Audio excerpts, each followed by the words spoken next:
Senang sekali bisa berbagi dengan smart listeners hari ini.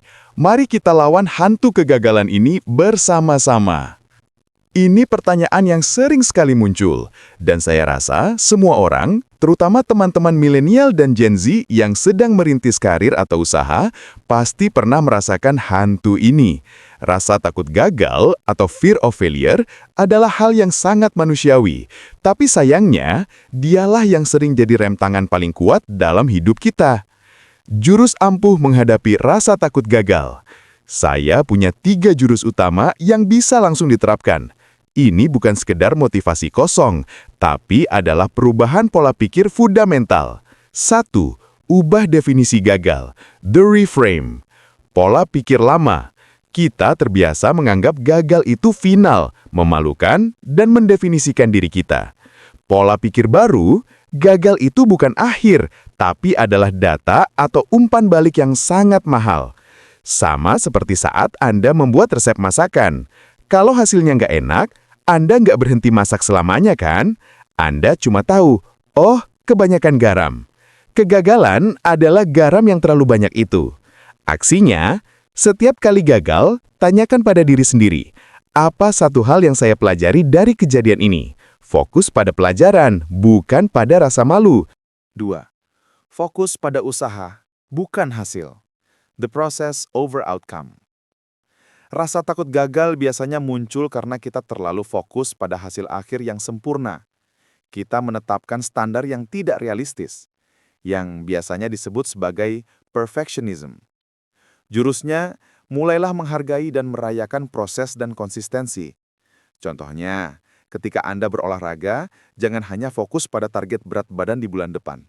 Rayakan setiap kali Anda berhasil bangun pagi dan pergi ke gym. Tidak peduli seberapa beratnya latihan hari itu. Itu namanya menghargai usaha. Dengan fokus pada usaha, Anda akan punya kontrol. Anda tidak bisa mengontrol hasil, misalnya diterima kerja.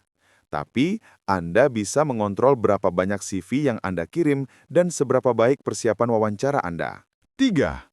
Buat rencana terburuk. Sebagian besar kecemasan kita datang dari ketidakjelasan. Pikiran kita cenderung melebih-lebihkan dampak kegagalan. Aksinya, ambil kertas dan tanyakan, apa hal terburuk yang benar-benar bisa terjadi jika ini gagal? Contoh, jika side hustle saya gagal, hal terburuknya adalah rugi 5 juta. Langkah selanjutnya, oke, bagaimana cara saya bangkit dari kerugian 5 juta itu? Saya bisa menabung 1 juta per bulan selama 5 bulan. Dengan membuat skenario terburuk dan menyusun rencana pemulihan, Anda akan sadar bahwa kegagalan adalah bahan baku kesuksesan, bukan lawan kesuksesan. Semakin cepat kita berani gagal dan belajar, semakin cepat kita bergerak maju. Nah, teman-teman, itu dia 3 jurus paling ampuh untuk menjinakkan si hantu gagal yang selama ini menghalangi langkah kita. Ingat baik-baik ya, the takeaway kita hari ini. 1. Gagal itu data, bukan akhir. 2. Fokus pada proses, bukan hasil akhir. 3. Rencanakan skenario terburuk agar kecemasanmu jadi spesifik. Sekarang, coba kamu ambil napas dalam-dalam. Apa satu hal yang selama ini kamu tunda karena takut gagal? Coba tulis di kolom komentar di bawah. Kita share dan dukung satu sama lain di sini, karena komunitas kita ini harus saling menguatkan.